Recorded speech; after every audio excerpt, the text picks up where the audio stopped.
I watched Peter Pan this evening, and I resonate a lot with the different aspects that's portrayed in that film through the different characters and their experiences. I resonate with Peter Pan as the boy who doesn't want to grow up and who's a bit lost and is a bit confused and resisting many uncomfortable truths, resisting rules and demands. And I resonate with Captain Hook as being this element of awareness of a child being stuck in a man's body and going through the experience of physically growing up, but not mentally, and resisting against the truth of the circumstances of reality. You realize that you've been acting a part in a greater story that you physically outgrown, but emotionally and psychologically there's still an attachment to this story. And this whole kind of Neverland imagination world of the child, of the immature, of the ego, it is a magical place where imagination rules and you can manifest and make the story. It's Neverland.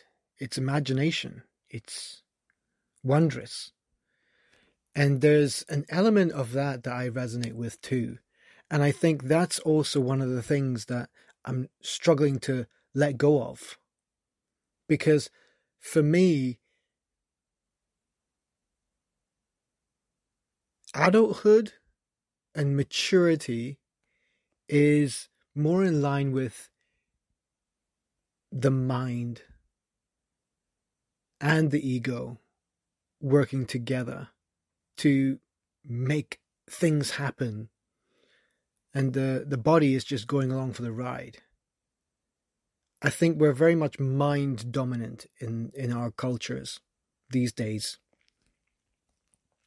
and the stories that are more like the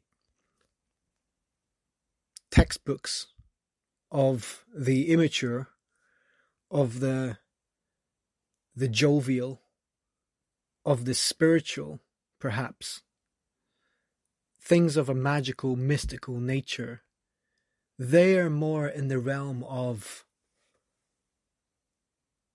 the high or the grace or the spirit. I don't really know. It's like the opposite side of the spectrum, opposite to mind. Mind is sandwiched between ego and chaos, and it tries to stay within its own boundaries. If it's pulled over too much by the ego, then it's dominated by the ego, and then everything becomes about self-control and like self-manifestation and self, me, and then you've got, greed and the foregoing of good morals and good ethics, and you forget that the places where you came from and the people who brought you up, you've kind of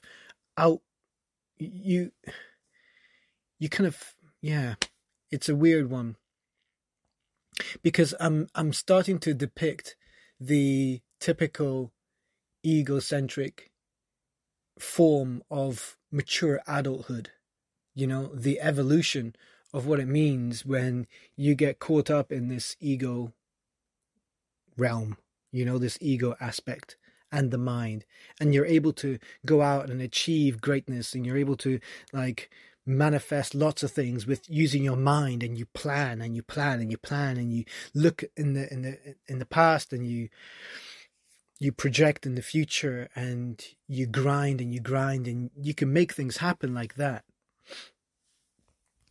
And then the more people around you say, yeah, that's how reality is, duh. Like, you have to make things with blood, sweat, and tears, and work hard at it. You have to work. There's this concept of work, that you have to dedicate yourself and sign a contract, sign a whole bunch of your youth away, sign your life away, your best years of your life, sign them away, and pay with your mind, pay with your body, pay with your time, and dedicate all of these years to this category of work, all with the aim of getting paid and having an adult playground. You know, it's your extracurricular classes outside of school with your friends, or maybe they're not your friends. You know, you can have frenemies too at your workplace. You know, the differences between looking at, I mentioned playground, I mean in an adult world, that will be your workplace, or, you know, Pilates class, or meeting up with your friends to just go have a drink and go hang out. But really, they're just extensions of what we used to do when we were kids. We would go and hang out with our friends all the time. And it seems like we learn a lot through stories when we're kids. And when we're children, our imaginations are extremely powerful things of beauty, really, things that should be cultivated. And over, you keep hearing this underlying narrative that in order to mature to adulthood, you have to forego and you have to let go of those childish imaginations, because inherently you have to say, and you have to admit, that they are false, that they're just make-believe.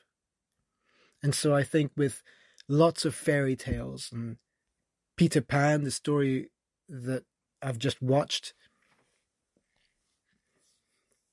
it's about that too. It's questioning whether you do have to let go. On one side, you've got the adults who retrospectively can see aspects of their own childhood, and in this narrative, in this story, they're reliving it, and they're realizing the magic is real, and they realize that they've forgotten a lot of the people in their past, and these stories that they're basically like hanging on to hope and hanging on to, you want to believe that wishes can be real, and you want to believe that your imagination and childhood stories, they could have been real to varying degrees, small aspects of it, underlying truths, but always told through a story that's, always going to have the excuse of being make-believe. But the sheer brilliance and the genius of really good storytelling and narrative is that it's under the guise of make-believe, but there are so many aspects that's so true. And they don't need to be contextually true.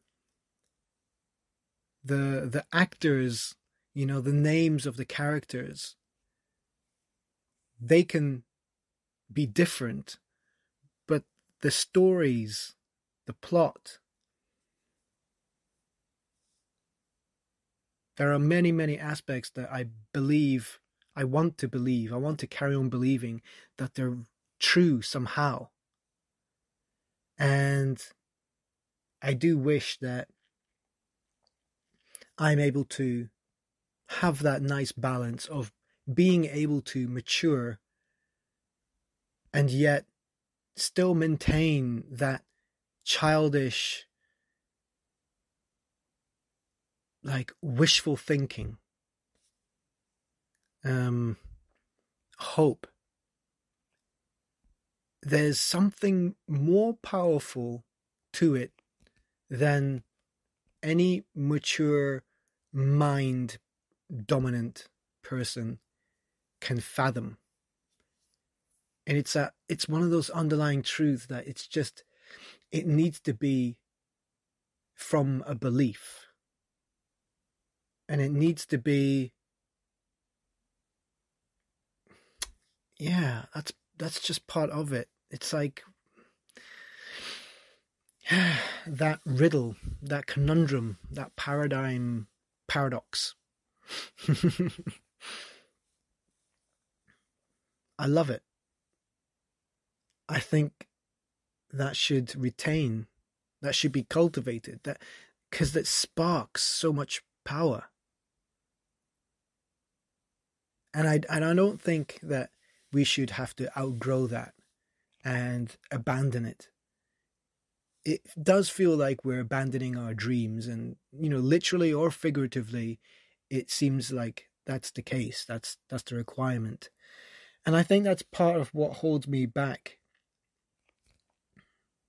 I do feel like I'm a man of 37 now. And it doesn't even feel like that at all.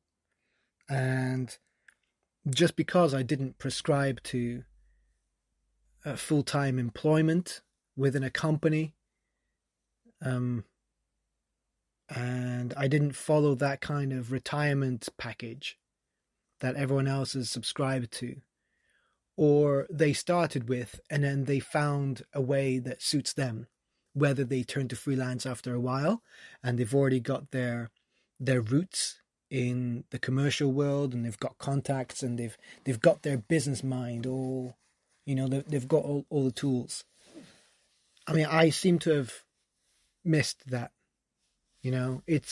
Life is in itself just a struggle to survive and to grow and to adapt, to learn. And some people make it, some people don't really make it. And I admit that I've got a pretty big ego.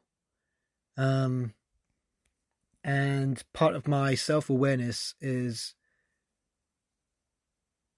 seeing and believing in these underlying stories as I analyze the world around me and self-analyze, and I allow myself to experience different states of my being, states of watching the ego and understanding concepts through Eckhart Tolle's teachings.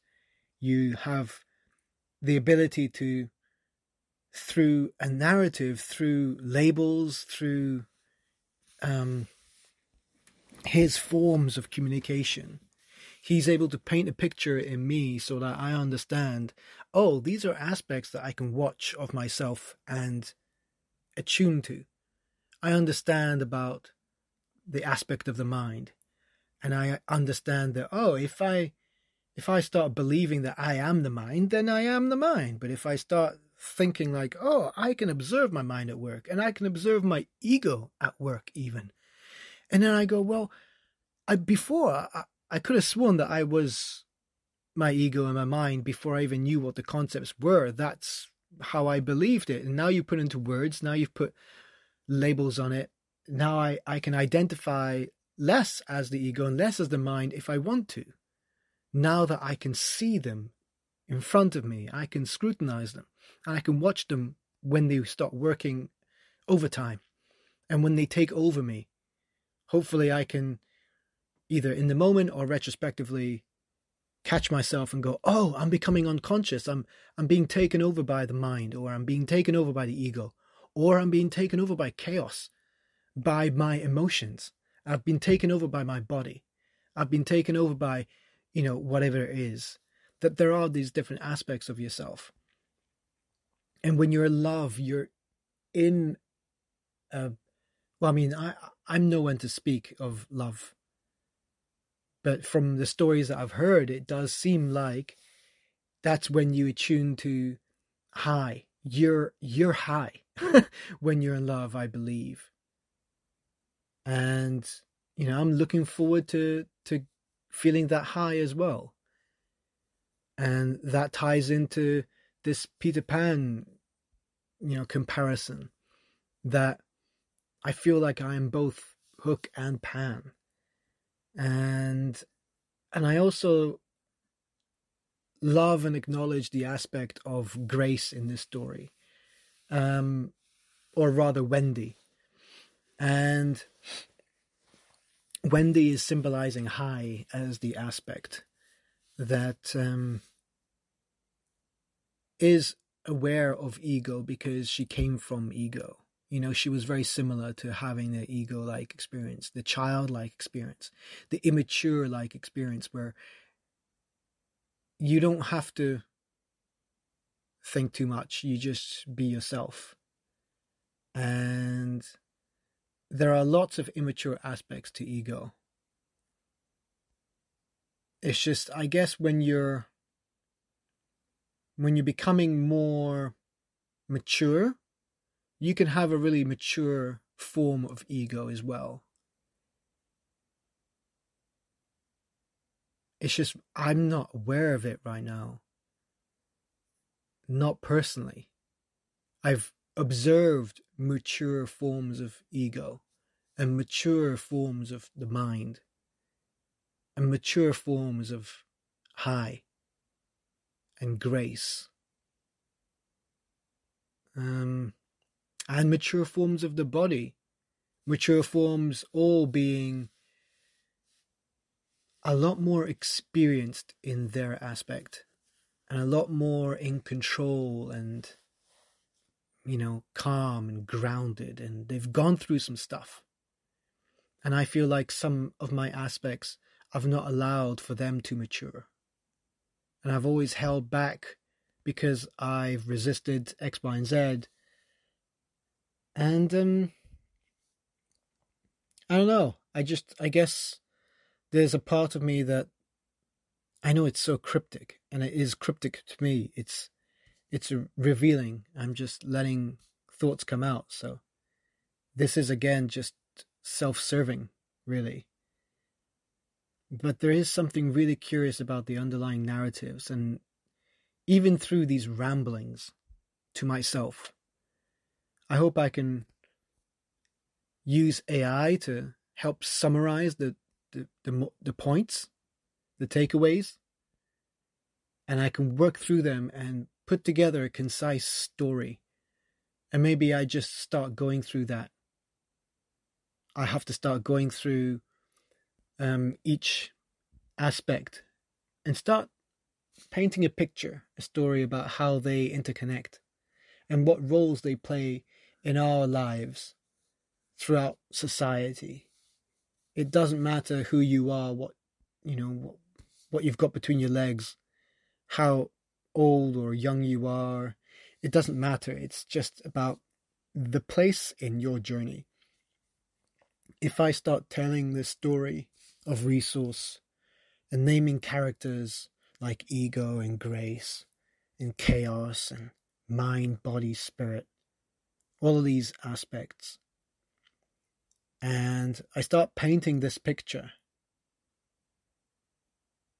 and if you start resonating with various of these aspects, a variety of these, and you go, yeah, I think I'm more like that. And in those moments, I'm more like that. And in those moments, I'm more like that. And I can feel myself getting deep into that, and I have to pull myself back. And I know I can't do it myself, and I have to reach out to my friends. And, you have all of these ways of survival, basically, and self-identification if you know what to look for.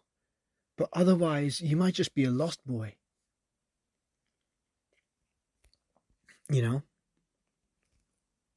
Because maybe the textbooks and the thick tomes of academia, maybe they don't really speak to you. Maybe you don't seek self-help books to understand where you've gone wrong in your life, if things aren't quite going right. There is, I think, an infinite amount of moments where you become more self-aware and you become more just aware in general. And every time you evolve a level of awareness, you can allow that to bleed into your life and transform it, because there's so many lessons to be learned. And I don't really respond well to being told that I can't do something and that I have to do something. I don't work well with that. I resist that. And that's what has probably made me become this version of a man-child, self-admittedly. And I'm aware of this as being how I feel. And if this is an important point for me to grow up and realize this, if it's helpful for me to grow up and to connect with my desires and dreams, I can make it happen just through mindful will, or I can allow the dreamlike imagination magic world to help me manifest things, to just stay aligned and stay attuned to high and to grace and that kind of fairy dust. And I can ask for help, and I can reach out to people who seem to be on this like journey of exploration into these these mystical arts. Because I do feel like there's some like real, not real magic, but there's some real unknown interconnected wizardry going on. And I think that we can leverage that somehow. I resonate with that.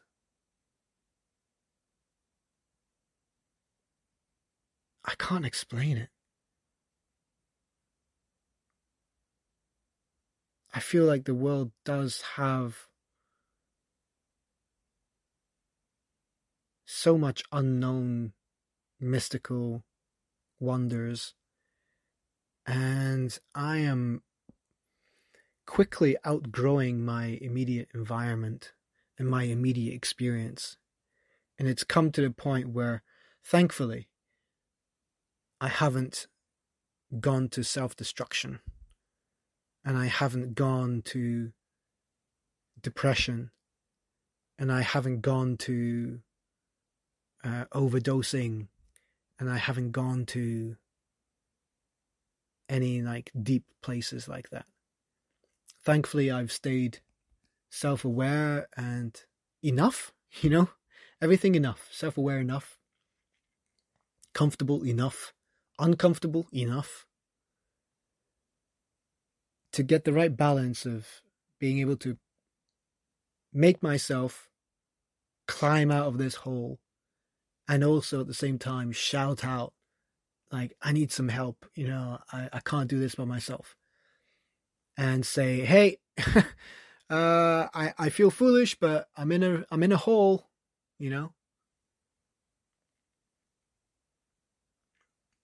I feel thankful that right now I'm in the house by myself, and that I can just narrate my thoughts, my most authentic narrative,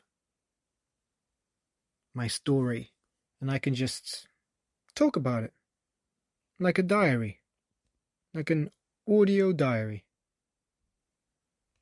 And I might not ever listen back to this one because it's quite a long one. It feels like a long one.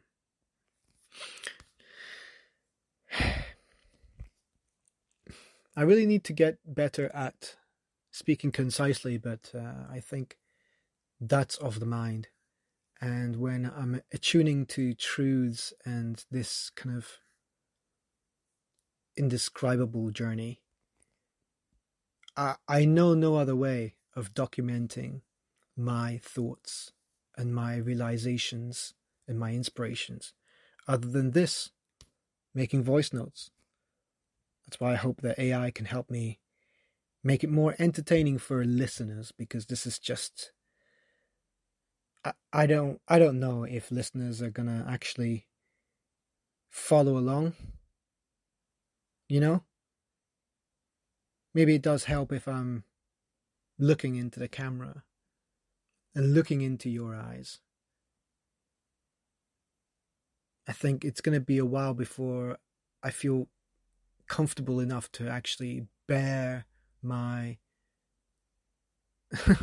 most vulnerable thoughts and authenticities on video, as I have done a couple of times before. That takes, incredible bravery and humility and vulnerability. So, that was a small update on my mental state, what I resonate with. I like the art form of storytelling.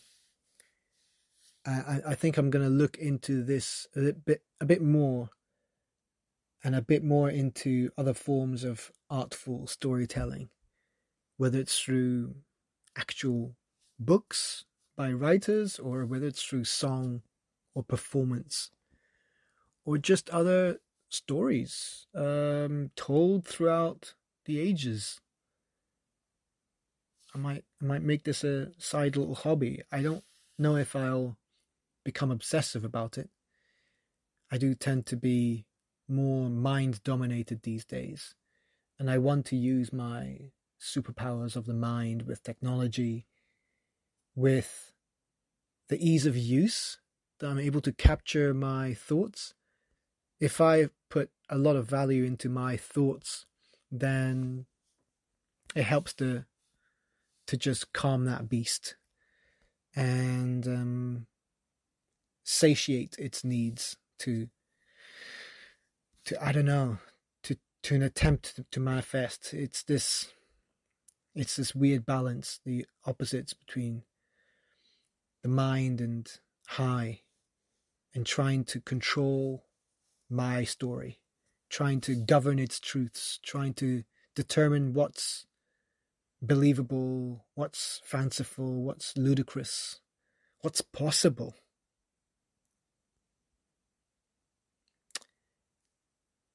I still don't know what's possible. I don't know which side to stay in, whether I stay a believer, a dreamer. I guess it's all about relationships and a balance, such as life.